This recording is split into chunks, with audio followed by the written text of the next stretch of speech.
Hi అండి, good morning. Welcome back to ఎంఎంజెడ్ abaca ఛానల్కి. So 9వ తరగతిలో 17వ పాఠం విస్తరిస్తున్న ప్రజాస్వామ్యం. ఓకే, ఇవి ఫస్ట్ టైం ఎవరైతే చూస్తున్నారో వాళ్ళు 6th క్లాస్ నుంచి 10th క్లాస్ వరకు ఒక్కొక్క లెసన్, ఒక్కొక్క పాఠానికి 50 నుంచి 100 వరకు క్వశ్చన్స్ ఉన్నాయి, ప్రాక్టీస్ బిట్స్ ఉన్నాయి.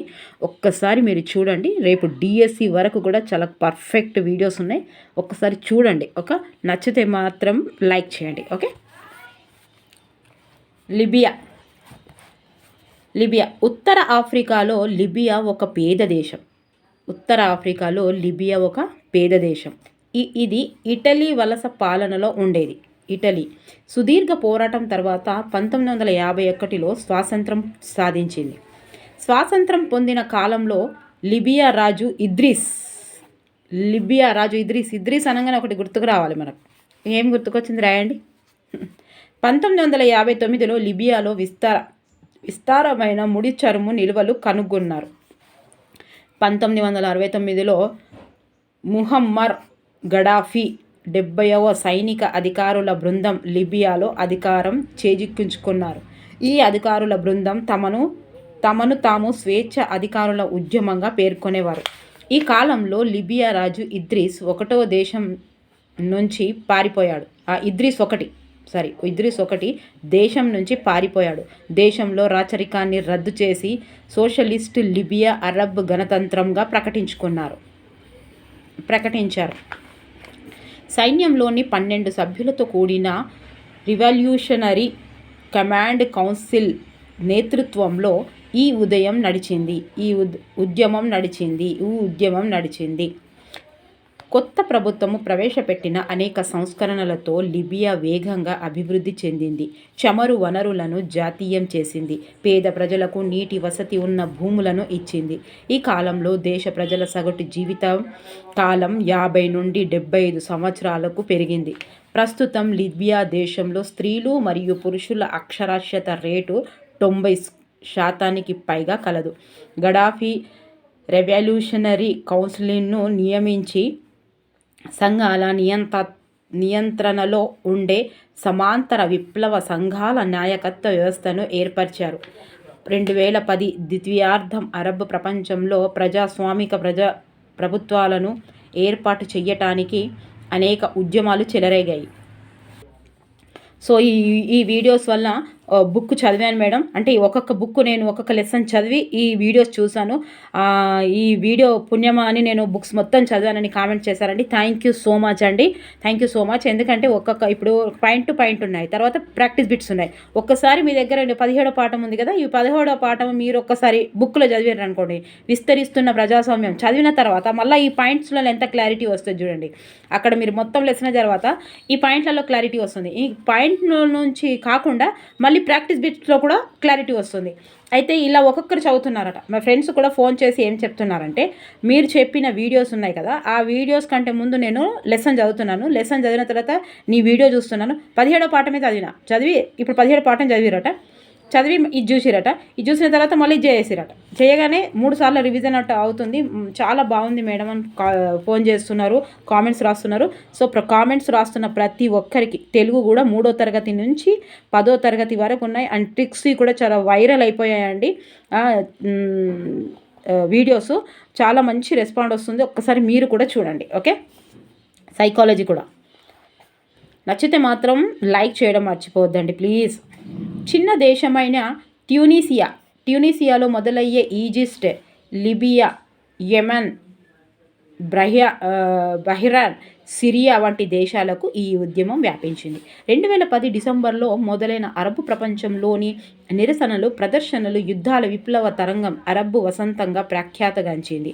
2011 జనవరి ఆరంభంలో లిబియా దేశ ఈశాన్య ప్రాంతంలోని బోయడా నగరంలో గృహ నిర్మాణంలో ఆలస్యాన్ని, రాజకీయ అవినీతిని నిరసిస్తూ కొంతమంది ప్రజలు నిరసనలు చేపట్టారు. శాంతియుత విధి ప్రదర్శనాలతో ఇది మొదలయ్యింది. ఫిబ్రవరి నాటికి నిరసనలు హింసాత్మక రూపం దాల్చాయి. ఈ కాలంలో బెంగాజీ పట్టణంలో పోలీసులకు వ్యతిరేకంగా ప్రజల ప్రదర్శనపై పోలీసులు కాల్పులు జరపడంతో కొంతమందికి గాయాలయ్యాయి. లిబియాలోని చమురు నిల్వల కారణంగా అమెరికా జోక్యం చేసుకొని గడాఫీ పాలనను అంతమొదించింది. తమకు అనుకూలంగా ఉండే ప్రభుత్వాన్ని ఏర్పాటు చేయడానికి ఆసక్తి చూపింది. ఐక్యరాజ్యసమితి సైతం తిరుగుబాటులకు మద్దతుగా జోక్యం చేసుకొని లిబియాని విమానాలు ఎగరకూడని ప్రాంతంగా ప్రకటించింది. ఒక దేశంలోని వివిధ వర్గాలు లేదా ప్రాంతాల మధ్య చెలరేగే యుద్ధంతోనే అంతర్యుద్ధం అంటారు. 1912 నవంబర్ 14న లిబియాలో కొత్త ప్రభుత్వం ప్రమాణ స్వీకారం చేసింది. మయన్మార్ పాత పేరు బర్మా. ఇది కూడా ప్రీవియస్ బిట్టే అండి. భారతదేశం మయన్మార్లను ఉమ్మడి సరిహద్దు కలదు. మ్యాప్ చూడాలండి, మ్యాప్ చూసి వెళ్ళాలి తప్పకుండా. మన దేశం లాగానే బర్మా కూడా బ్రిటిష్ వలస ప్రాంతంగా ఉండేది. టేకు, కలప, బియ్యం వంటి ఆహార ధాన్యాలు, తరగం వంటి ఖనిజాలు, కెంపులు, నీలాలు వంటి విలువైన రాళ్లను బర్మా ప్రధానంగా సరఫరాదారుగా ఉండేది. భారతదేశానికి స్వాతంత్రం వచ్చిన 5 నెలలకు బర్మా కూడా స్వాతంత్రం పొందింది. ఎప్పుడు ఇది? 5 సంవత్సరాలు. భారతదేశానికి వచ్చిన 5 సంవత్సరాలకు వచ్చిందట. బర్మాలో కూడా మనలాగా 2 సభలు ఉన్నాయి. బర్మన్ జాతి నాయకుడైన ఆంగ్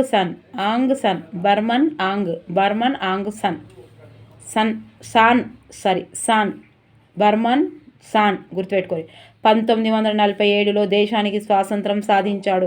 ఈయన అధికార పక్ష నేత ఆంగ్ సాన్ సూకీకి తండ్రి. ఆంగ్ సాన్ని చంపివేయడంలో 1962లో సైన్యాధిపతి జనరల్ నెవిన్ దేశ అధికారాన్ని చేజిక్కించుకున్నాడు. జనరల్ నెవిన్ పరిశ్రమను, ఖనిజ వనరులను జాతీయం చేయడానికి ప్రయత్నించాడు. ఈయన ఉచిత ప్రజా వైద్య సేవలు, విద్యా వ్యవస్థను ఏర్పాటు చేశాడు.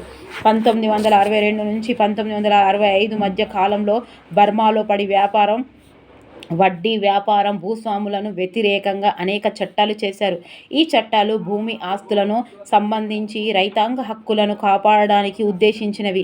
ఇందులో భాగంగా పేద రైతాంగానికి ప్రయోజనం కలిగేలా భూమిపై కౌలును నిషేధిస్తూ కూడా చట్టాలు చేశారు. ఒక దేశం లేదా ప్రాంతం లేదా సంస్థ తనను తాను స్వతంత్రంగా నిర్వహించుకునే స్వేచ్ఛను స్వయం ప్రతిపత్తి అంటారు. లిబియాలో సైనిక పాలన అభివృద్ధి, సంక్షేమ కార్యక్రమాలను దారితీసింది. కానీ మయన్మార్లో సైనిక పాలన వలన ఎటువంటి అభివృద్ధి జరగలేదు. సైనిక పాలనకు వ్యతిరేకంగా జరిగిన ప్రదర్శనలో విద్యార్థులు ప్రముఖ పాత్ర పోషించారు. 1988లో సైనిక పాలనను వ్యతిరేకంగా జరిగిన పెద్ద నిరసనలో వేలాది మంది ప్రజలను చంపి క్రూరంగా అణిచివేశారు. సాధారణ శకం 1989లో అధికారంలో ఉన్న ప్రభుత్వము బర్మా పేరును మయన్మార్గా మార్చింది. మయన్మార్లో ప్రజాస్వామ్యం నెలకొల్పడానికి జరుగుతున్న పోరాటాలు, నిరసనలు ఆనాటి సూకీ కేంద్రబిందువుగా ఉంది. 1990లో మయన్మార్ పాలకులు ఎన్నికలు ప్రకటించారు. బర్మాలో ఆంగ్ సాన్ సూకీ నాయకత్వం వహించిన పార్టీ జాతీయ ప్రజాస్వామ్య కూటమి, national league for democracy. Aung San Suu Kyi party 1990లో జరిగిన ఎన్నికల్లో అధిక శాతం సీట్లను, అనగా 80% సీట్లను పొందింది. 2008 నుంచి మయన్మార్లో పలు మార్పులు చోటు చేసుకున్నాయి. ఈ కాలంలో ప్రజాస్వామ్యాన్ని నెలకొల్పడానికి ప్రజల అభిప్రాయ సేకరణను రెఫరెండం నిర్వహించారు. ఈ కాలంలో దేశం పేరును ప్రజాస్వామిక గణతంత్రంగా మార్చారు. 2010లో బర్మాలో ఐక్యరాజ్యసమితి పరిశీలనలో ఎన్నికలు జరిగాయి. అయితే ఈ సూకీని ఈ ఎన్నికల్లో పాల్గొనకుండా నిషేధించారు. బర్మాలో సైన్యం మద్దతు ఉన్న పార్టీ కేంద్ర సంఘీభావ అభివృద్ధి పార్టీ, union solidarity and development party. Union solidarity and development party 2010లో 2010లో మయన్మార్లో జరిగిన ఎన్నికల్లో సైన్యం పార్టీ అధిక శాతం సీట్లను గెలుచుకుంది. 2010లో సైనిక ప్రభుత్వానికి రద్దుపరిచి థెన్ సెయిన్ దేశ అధ్యక్షుడు అయ్యాడు. ప్రపంచ దేశాల ఒత్తిళ్ల మేరకు ప్రజాస్వామ్యం దిశగా కొన్ని సంస్కరణలు చేపట్టి 2015లో ఎన్నికలు జరిపారు. ఈ ఎన్నికల్లో 485 సీట్లకు గాను సూకీ పార్టీ అయిన ఎన్ఎల్డీకి 392 స్థానాలు సాధించింది. థెన్ సెయిన్ ఆధ్వర్యంలో యూఎస్డీపీ పార్టీపై విజయకేతనం ఎగురవేసింది. NLD national youth for democracy, USDP union solidarity and development party 1991లో ఆంగ్ సాన్ సూకీకి నోబెల్ బహుమతి వచ్చింది. నోబెల్ బహుమతి 1991 ఓకే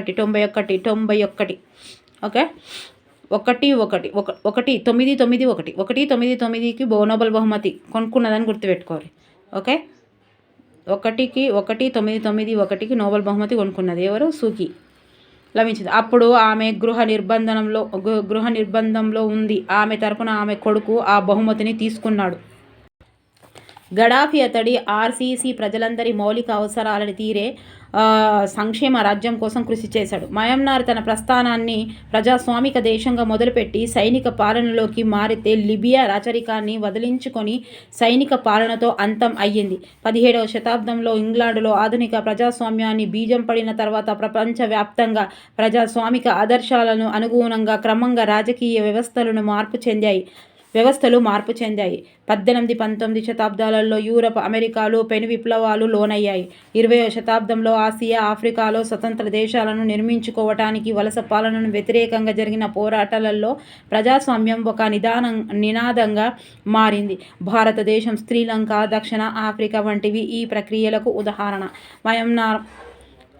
మయన్మార్, పాకిస్తాన్ వంటి కొన్ని దేశాలు తప్ప చాలా దేశాలు స్వాతంత్రం పొంది సుస్థిర ప్రజాస్వామ్యాలను ఏర్పరచుకోవటంలో సఫలమయ్యాయి. పాకిస్తాన్లో సైనిక నియంతృత్వం, ప్రజాస్వామిక పాలన ఒకదాని తర్వాత ఒకటి ఆవృతమవుతున్నాయి. 20వ శతాబ్దంలో కమ్యూనిస్టు వ్యవస్థ అనే మరొక రాజకీయ వ్యవస్థ కూడా ఏర్పడింది. శ్రామిక వర్గ నియంతృత్వాన్ని ఏర్పాటు చేయటం ద్వారా మాత్రమే కార్మికుల ప్రయోజనాలను కాపాడగలమని కమ్యూనిస్టులు నమ్మారు. 1917లో రష్యాలో, 1945లో తూర్పు యూరప్లో, 1949 చైనాలో, 1960లో వియత్నాంలో, క్యూబా దేశాల్లో శ్రామిక వర్గ సంఘాలు ఏర్పడడం మొదలు అయ్యాయి. ఈ దేశాలు సోషలిస్టు ఆర్థిక విధానాలను అనుసరించాయి. అమెరికా లాంటి పాశ్చాత్య దేశాల మాదిరి స్వేచ్ఛ, ప్రజాస్వామ్యాలను ప్రజలు కోరుకోవటంతో 1991లో సోవియట్ రష్యా విచ్ఛిన్నమయ్యింది. సోవియట్ యూనియన్లో భాగంగా ఉన్న రష్యా, యుక్రెయిన్, ఎస్తోనియా, తూర్పు యూరప్ దేశాలైన పోలాండ్, హంగరీ వంటి దేశాలలో కమ్యూనిస్టు పాలనకు తెరదించి పార్లమెంటరీ ప్రజాస్వామ్యాలను నెలకొల్పారు. ఓకే, ఇక ప్రాక్టీస్ బిట్స్ అండి. ఓకే, చూద్దాం. లిబియా ఏ దేశ వలస పాలనలో ఉండేది? ఏ దేశది? ఇటలీ అండి, ఇటలీ. తర్వాత 1969లో లిబియాలో అధికారం చేజిక్కించుకున్న వారు ఎవరు? ఏబి. చూద్దాం ఏబి ఏంటిది.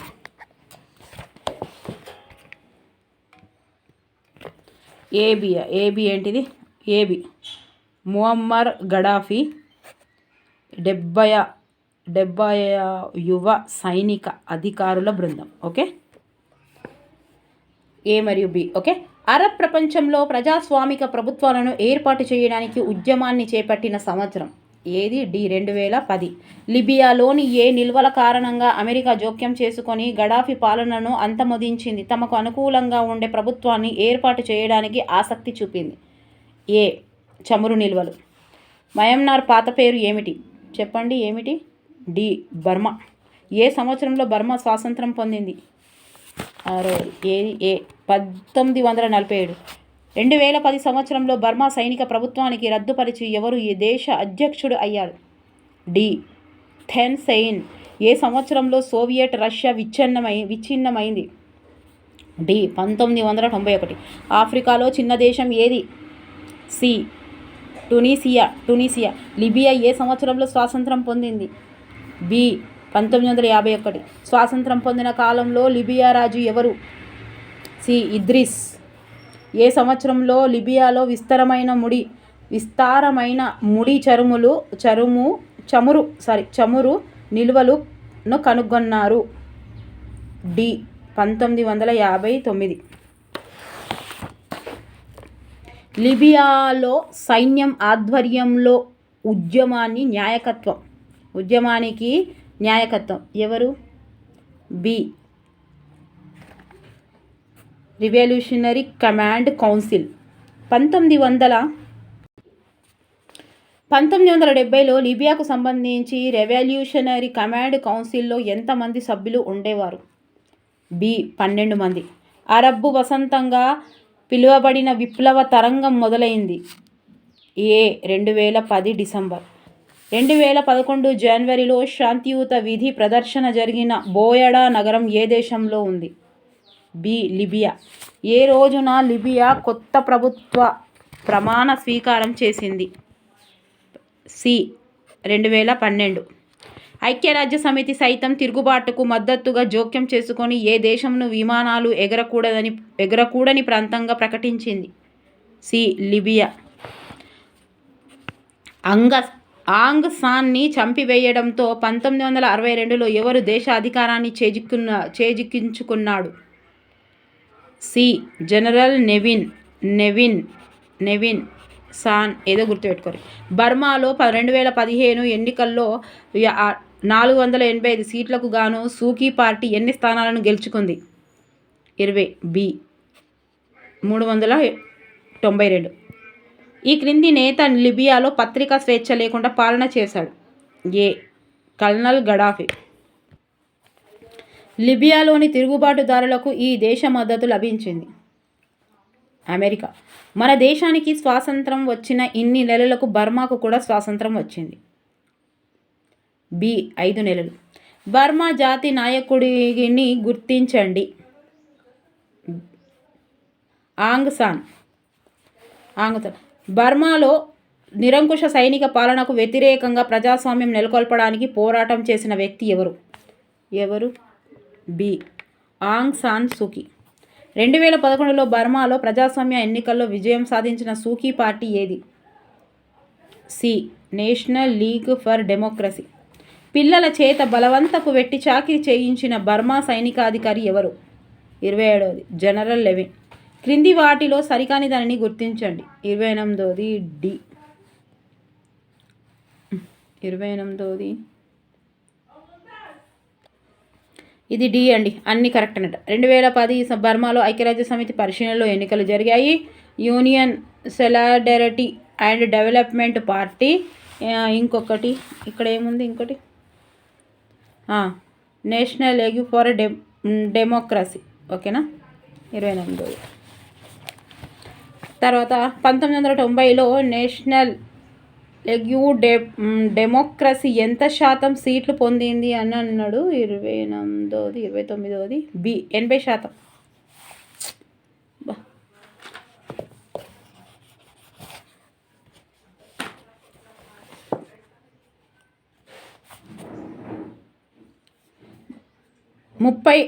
దేశాలు అవి స్వాతంత్రం పొందిన సంవత్సరముల గురించి సరిగ్గా జతపరచని దానిని గుర్తించండి? 30. డి. అంటే ఇవన్నీ కరెక్ట్ అన్నట్టు. Mexico 1935, Zimbabwe 1980, Sri Lanka 1948. ఓకే. తర్వాత లిబియాకు విమానాలు ఎగరడాన్ని ప్రాంతంగా ప్రకటించింది కారణము? తర్వాత 31. ఫ్రాన్స్, అమెరికా, బ్రిటన్ వంటి దేశాలు ప్రభుత్వ స్థావరాలపై సంయుక్త వైమానిక దాడులను నిర్వహించాయి? 31. ఏకి బి సరైన కారణం అట. ఏకి బి సరైన కారణం. ఇట్లా ఇది ఇస్తున్నాం. లిబియాను ఏ మతమూల సూత్రాలను అనుసరించాలని ఆర్సీసీ కోరింది? సి. ఇస్లాం. అరబ్ వసంతంతో ప్రభావితం కాని దేశం ఏది? ఉత్తర కొరియా. ఇగో జతపరచం. ఇది మళ్ళీ వచ్చింది జతపరచం. 1. జతపరచము ఒకటవది చెప్తా, నేను చెప్తా. నేను ఆయన రాంగ్ పెట్టాడు, ఒకసారి వినండి. నేను లౌడ్గానే చెప్తా, వినండి. ఒకటవది 34ది. ఒకటవది సి. ఒకటవది సి. ఇవేంటి? 1 2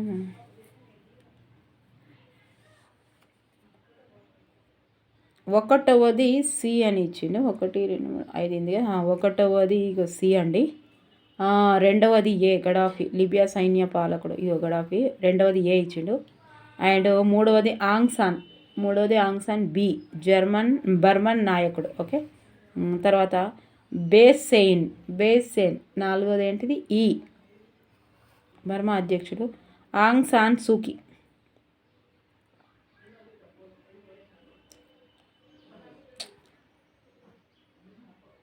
ఐదవది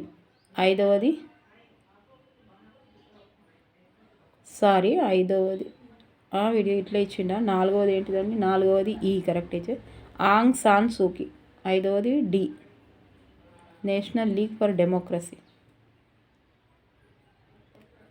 కరెక్టేనా? 1 2 3 4 5.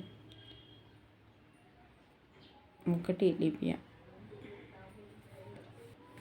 సో ఓకేనా? ఇక్కడ ఎందుకంటే 9th క్లాసు ఇంకా కొన్ని లెసన్స్ ఉన్నాయి అంతే. అందరూ దాన్ని ఫాలో అవుతున్నారు కాబట్టి ఖచ్చితంగా దాన్ని వదిలిపెట్టే ప్రసక్తి లేదు. ఒక్క రోజులలో ఇంకా 12th రోజు, 11th రోజు, 12th రోజు ఉన్నాయి కదా సోషల్. ఓకే. సో ఈ రోజైనా రేపైనా మొత్తం కంప్లీట్ చేసేస్తాను 9th క్లాసు. మీరేం వారి కావద్దు. ప్రతి ఒక్కరూ మనస్ఫూర్తిగా కామెంట్స్ పెడుతున్నా వారికి పేరు పేరున నా మనస్ఫూర్తిగా ధన్యవాదాలండి. ఇలాగే నన్ను బూస్ట్ ఇవ్వండి. నేను డిఎస్సి వరకు మీకు ట్రిక్స్ ద్వారా చాలా చెప్పే ప్రయత్నం అయితే చేస్తాను. ఓకే. మీకు నచ్చితే మాత్రం లైక్ చేయండి. Okay. Thank you for watching.